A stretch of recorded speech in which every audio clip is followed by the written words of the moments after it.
Ryan, how are you? I'm doing well. Good. I'm Ron Piercy from a site called This Day in Metal. Well, glad to get to chat a little bit this morning. That's awesome. Appreciate your time. So then we got Ryan Kirby from Fit for a King. You got a new album coming out on August 1st on Yep, Salt State Records. It's your eighth album, I believe, studio it album. is our eighth record. We're getting old. Wow, Lonely God. It's Yeah, 12 songs, 40 minutes in length. That's awesome. I've listened to the album many times. It is really cool. thank you for You, taking the time to listen, not just once. Oh, I've been listening to it the last few days. And you guys are a metalcore band out of Tyler, Texas. Are you guys close to where that flooding happened? Oh no, so I live in Arlington. It's like probably 4.5 hour drive away. Okay. Yeah, And it's just so sad with all the kids and all that it stuff. really is. Yeah. Texas is such a huge place because something will happen and they're like, "Are you good?" And I'm like, "That's an 8 hour drive from me." Or I'm in Canada. I'm in the Toronto area. Uh, Yeah, like if I there's guess there are parts of parts of Canada. Canada that are like that. Exactly. Yeah. So I've been Something listening to. happens in Vancouver and they're just like, are you all right over there? Yep, I know. My Yeah. wife gets that all the time, and they say, something happened, a shooting happened, and yeah, North Vancouver. I'm like, yeah, we're in Toronto. We're a long way. We have to get on a plane. We wouldn't be able to drive there in a day. Yeah. All good, all good. So from what I've been listening to the album, like it sounds like you guys could get heavy play on liquid metal and even octane. hmm Like you have the ballad that between us. Wow, I'm that glad you like that one. We were a little nervous putting a ballad on the record, but I think that's a sleeper track. I think people are going to end up liking it a lot. yeah, I'm blown away. I'm listening through and I'm waiting for some growls and stuff like that, and like nothing. I'm like, wow, this is awesome. Yeah. You got to keep people guessing. Yeah, no, it was really cool. Like with that song, do you think you'd even get radio play, or do you get I radio mean, yeah, play if now? stations want to play it, our first attempt at radio is going to be Shelter, and then if that goes Yeah, well, I think it opens the door for other. Because sometimes the ballads, it's like we don't want to think the reasoning is like we don't want to start off with something super slow for the radio because you're just assuming nobody knows who your band is that's whenever true. you're playing on the radio. So they're like, you got to go straight into something a little more, which Shelter's not that energetic, just a little more energetic. Yeah, that's true. It's heavier too. It's got some heavy stuff in it, and Yeah. it's still got some good stuff. Like, no, it's a great album. Like it is a great summer album. Well, You thank you. know, Yeah, we're trying to have the song of the summer on there somewhere. yeah, like it's just like one of those albums that I can put on in the backyard, have a couple beers, have a fire, and enjoy the night. Exactly. That's the goal. Wow, awesome. Tell me about your writing process. Like, do you write the music? Do you write music? Do you write the lyrics, or is it a joint effort? I'd say overall, I'll write probably 85% of the lyrics. Then everybody else kind of puts in their input with it. Like if somebody has a good idea, we use it. It's never just like I never gatekeep like, oh nope, just my lyrics, my voice. I'm always open to ideas and people brought some really good ideas. Like Tuck wrote the chorus of Lonely God, the heavy You've Got Yeah. Hell to Pay part. And I think he killed it on that. And like Trey, our drummer, wrote the melody for Begin the Sacrifice, both verses. Wow. So like they got pretty involved with vocals this time, but and it's the same for instrumental. I'll have like I don't play any instruments. I can describe my ideas, and Okay. luckily they have the patience to put it down on instrument when I have an idea. So it'll be like that where I'm like I think a riff like this, and then they'll play it like that, and I'm like no, maybe like that. Okay. Cool. So it's like definitely a big group effort. I'd say most people do kind of stick to their lane, but there are parts where people will have their input and make a huge difference on something that's not their instrument. Oh, awesome. Do you guys get together when you write, or do you do it all in your own place and just go on Zoom or? Really, only whenever we're in the studio together. We usually book 5 to 6 weeks in the studio. We all live pretty far apart. Like our bass player Tuck, he lives in New Jersey. Dan, our guitar player, lives in LA. I live in the Dallas area. Our drummer lives in Houston. So we're pretty spread out. And when we're on tour, like we write sometimes, but it gets hard on tour to like focus when there's a Yeah. bus full of like 10, 11 people. Like it's hard to put in the work. So we do write and send each other things online, but we get like a lot of work done. We brought in like 20 demos this time to our studio session, and we ended up only using like 3 of them because we just end up writing stuff we like more when we're finally together. Yeah, when you're together. Yeah. Okay. Awesome. And I see that you guys some festivals coming up in Europe next month. Oh yeah, I'm excited. First time in Romania. I think that's the only country that's like a first out of Oh, all okay. those. That's really cool. Yeah, on release day for Lonely God, we'll be performing in Romania. That just seems like such a cool way to launch the album cycle. Yeah, no, that is really good. Yeah. I can't wait for this thing to come out.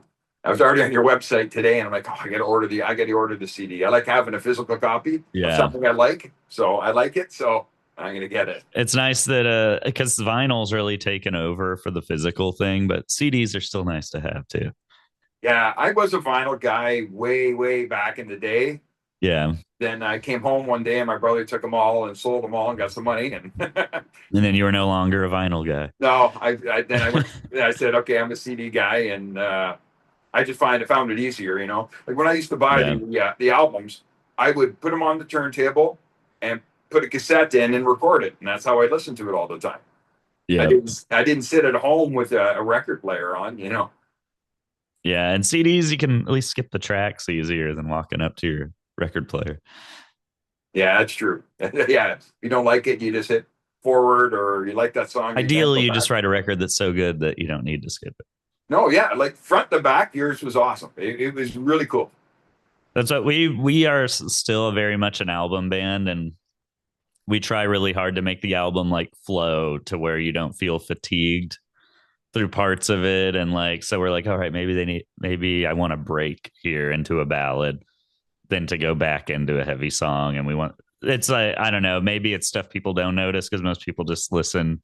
But it is nice when people do listen to the whole record, and it makes me happy, not just because, oh, they listen to the record, but because we do put a lot of effort into like the track order and the flow of the album. Yeah, no, I always like I buy albums to listen to the whole thing. I don't just buy it for one song. That's awesome. That's right. And so you get your tour in North America starting in October, end of October, in Phoenix on the October 30th, finishing up in, I guess, a hometown for you, Dallas, on December 7th. I know, what a perfect way to end a tour, like 25 minutes from my house. Oh, wow. I just go home afterwards and regroup. And then I'm going to go see you guys in Toronto November 18th. It's the History venue, which is I love History. Yeah, it's really cool venue. Like, it's out of nowhere. It's like they got a movie theater in there, and it's all houses everywhere. Then they got this place where bands play.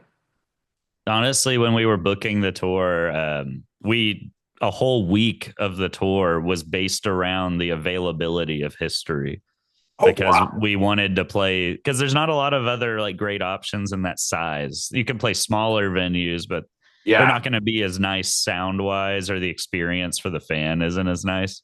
So our agent, because History's booked out a lot because obviously it's a really popular venue. So he's like, they do have an availability this day. And he basically restructured an entire week and a half of the routing just to accommodate the availability of History. So the Toronto fans can know how much that show means to us. That we moved around some US dates to make it work. Wow. Yeah, History is like Drake owns a piece of the pie in that place too. And and to go to a smaller venue, because I think History is 2,500.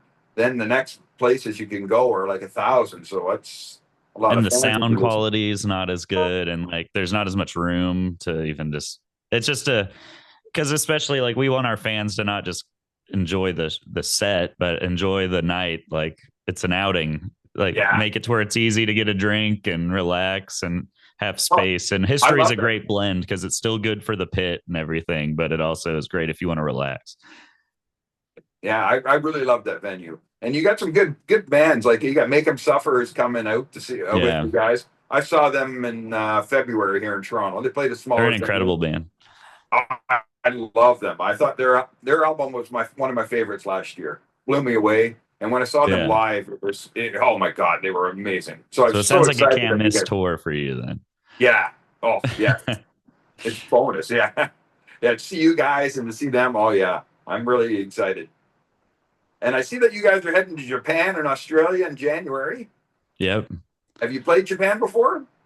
Once before, it was like 2019 with Crystal Lake, and Oh, the wow. show is it was an amazing show. It was like a festival they put on. There's probably like 3,000 people there.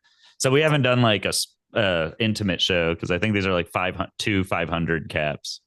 Okay. But Oh, that'd be I'm good to see you guys. excited. Yeah. Yeah, and it's kind of nice because we're going to Australia to do this big plot new tour that's like selling out everywhere, and it'll be nice to like be our warm up because we're gonna rehearse for that tour in Tokyo and then play those shows. So I can't think of a cooler way to like rehearse for the tour Awesome. than renting out practice space in Tokyo and hanging out there for a few days.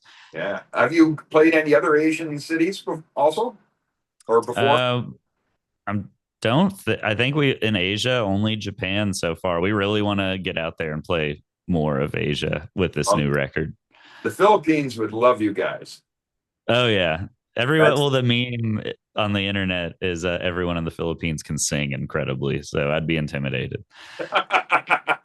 my wife is Filipino. She can sing, but not.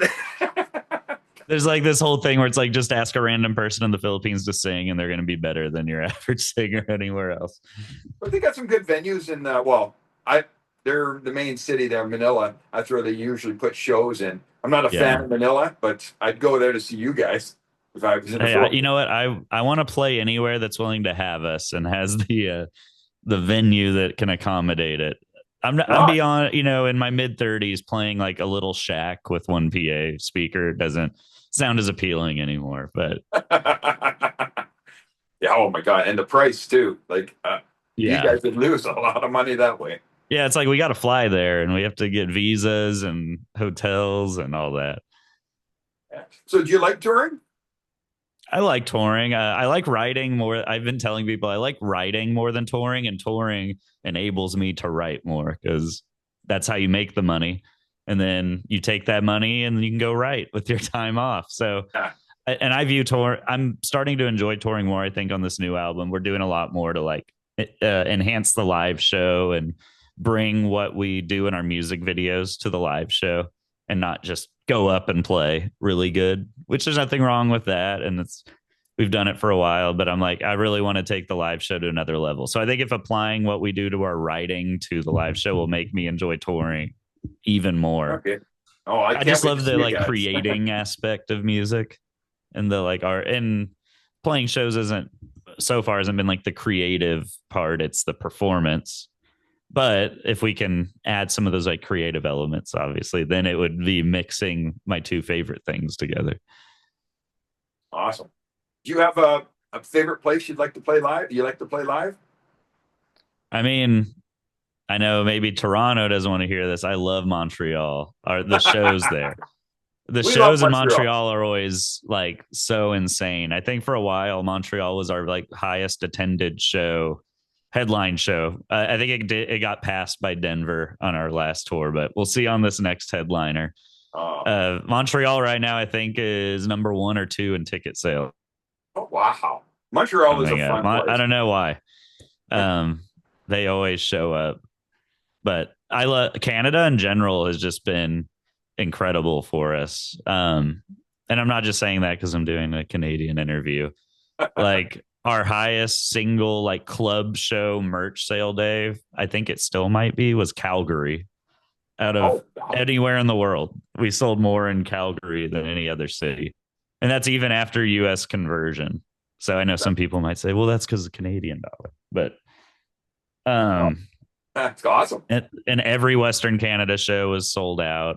And then Toronto is always a huge show. Montreal is always a huge show. Even our Winnipeg show sold out. It was a smaller venue, but it sold out like 2 months ahead of time. So it's like, well, maybe we need to come back and play a little bit bigger of a venue. Yeah. But Maybe you it's guys. Winnipeg just doesn't have tons of venues available. It's like you play an arena or you play like a 600 cap. Also, underrated city in Canada we played with Killswitch was Penticton. I Oh, really liked BC. that city. Yeah. Yeah.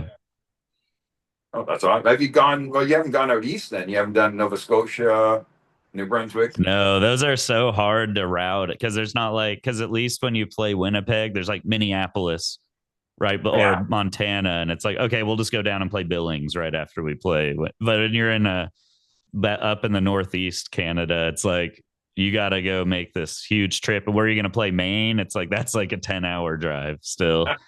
It's like yeah, all these places have like Calgary, Edmonton. You can go down to Spokane or Boise, Idaho, or if you play Toronto, you can go to Detroit.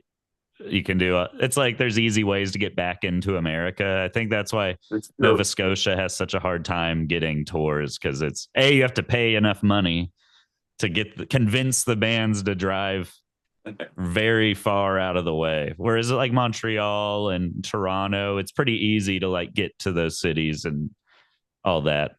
Yeah, we're an hour away from Buffalo, or 3 hours It's from easy to Detroit. route out and go Yeah, back to the US afterwards, or just even to play Montreal. It's only like a 5-hour drive. It's not too yeah, bad. awesome. Do you have a band that you always wanted to tour with that you wish you could? I would have, I mean, I'd love to tour with Linkin Park. I've always wanted to tour with them. It would have been great too whenever Chester was still Still there, alive. yeah. But I'd love, I mean, they're still a legendary band. I'd also really like to tour with Architects. I've always been an Architects fan, even back when I was in high school. So it'd be really cool to get to play with them. I know there's been opportunities that just haven't lined up. Not But yet, not yet. I think not yet. But if we stay a band long enough, it'll work out. I just assume if you stay a band long enough, eventually you will tour with the bands you want to tour with. You just have to keep writing good music. Also, big shout out to wanting to tour with Spirit Box. I love that band. I listen to them. Speaking They of are amazing. Yeah, Canadian roots, yeah. Half of them are Canadian. Actually, just one is actually really Canadian. and it's Courtney. Yeah, no, Courtney's not Canadian. She was born in the U.S. Oh, was she? Oh, yeah, she was born in like Alabama. I Yeah, remember I was talking to Bronstein about it, and he's like, "Nope, she's not Canadian. She's lived there for a little bit, but yeah. Her husband is honorary yeah, Canadian." yeah. We call him Canadian. Anybody that lived here, like we call him Canadian. Yeah, Like Keanu Reeves is. They always say he's Canadian, but he wasn't born in Canada. if I feel like if there's a certain amount of time, like I would say I'm Texan, but I was born in California, but I Okay. only lived there for 3 years. Yeah, I understand that. So, what kind of music did you listen to growing up? I listened to like shocker, a lot of Linkin Park was kind of like what got me into heavy music. That would like open the door to me exploring. I grew up in a very conservative Christian household, so my first years were like a lot of like Switchfoot and Jars of Clay and stuff like Okay. that. And then honestly, what opened me up to heavy music was Madden. Madden had some crazy, still some of my favorite playlists ever. I think if you pull up any of the like Madden 2003 playlists, I know that's so old sounding now. I'm pulling it up right now. They had or it might have been Madden 2004 had Brand New, Under Oath, Thrice, Avenged Sevenfold, Atreyu. It's like so that was I was just playing a football video game and all of a sudden I'm hearing these bands and I'm like, whoa, that's like I hear Under Oath for the first time and I'm like, I didn't even know things could get that heavy. And you hear like that's the older like heavy Brand New or like Sick Trans Sick Gloria where there's a bunch of screaming in it. It had Atreyu and it was Avenged Sevenfold during the Awaken the Fallen era. So it Yeah. was still a lot of screaming. So that really made me like look into things. And eventually I made my way to Whitechapel and Suicide Silence because I just kept wanting heavier and heavier music. And every time you show your friends, like, oh, I just found this band, they're called Under Oath. They're like, oh, you haven't heard heavy yet. Listen to August Burns Red. And then you hear August Burns Red and you think that's heavy? Go listen to Whitechapel. And Yeah. it just keeps going down the rabbit hole. Yeah, I've been there many times. That's Yeah. how I find a lot of the stuff. So shout out to Madden Yeah. and football Whitechapel, for they getting me put into on. metal. I saw them.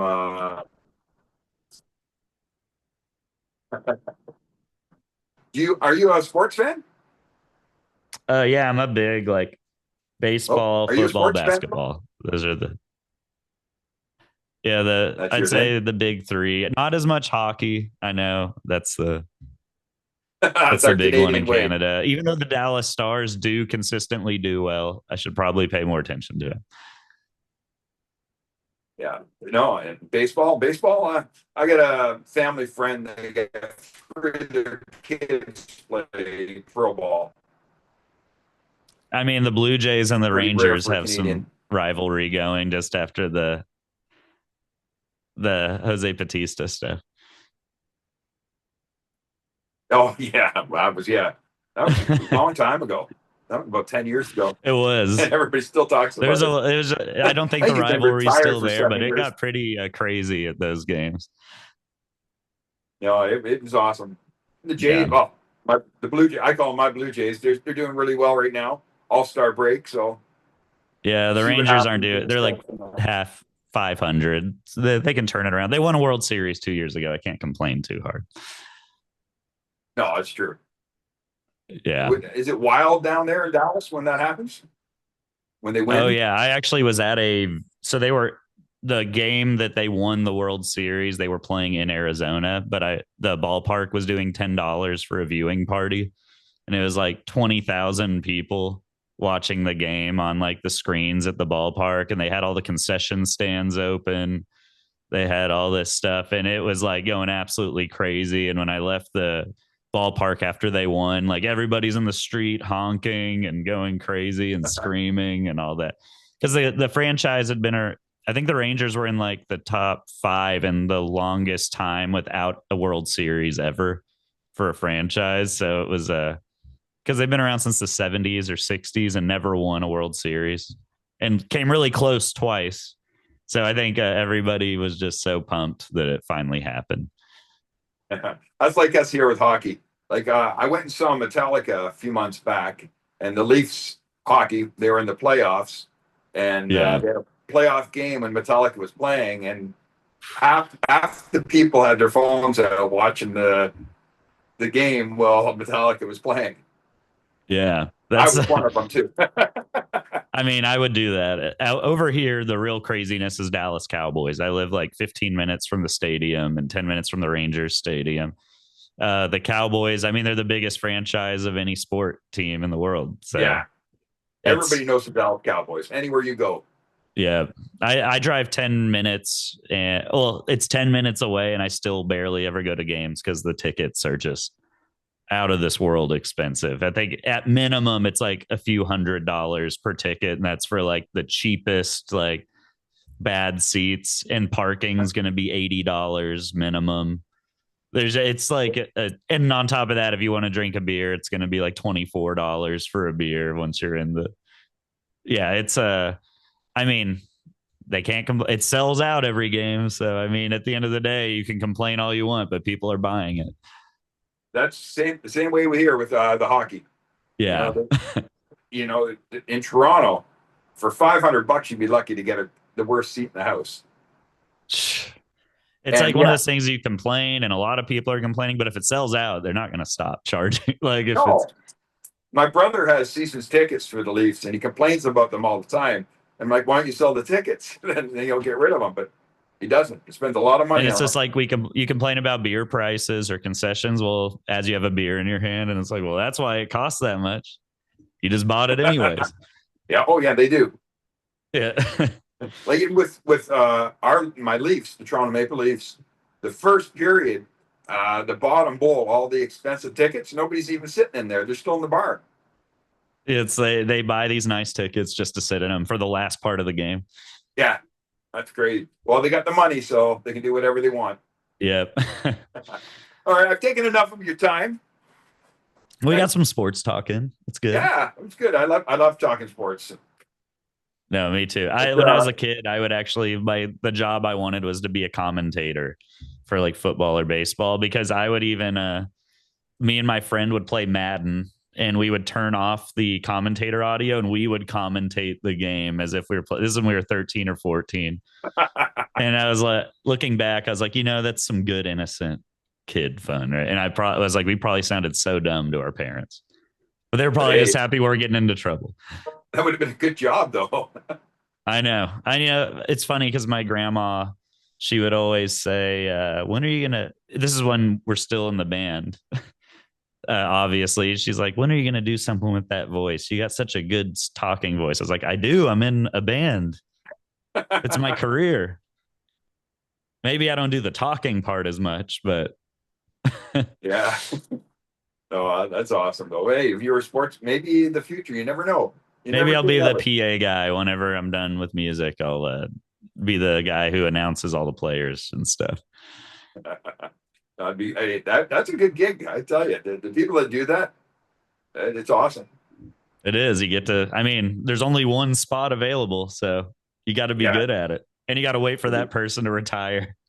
Yeah, and some of these people will stay on till they're 80 years old. So Yeah, they never if lose they that get hired voice. I bet before they're you, doing all the, they're probably taking care of their voice more than I do. yeah, that's true. That's true. But yeah, I'll let you go. Thanks for Yeah. chatting with me today. I'll hope to see you in Toronto. I'll try to come by and say hi, buy you a beer.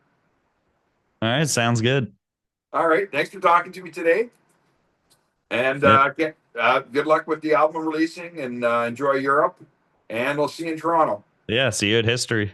All right. Take care. Thanks See for ya. talking to me. Take care. Bye now.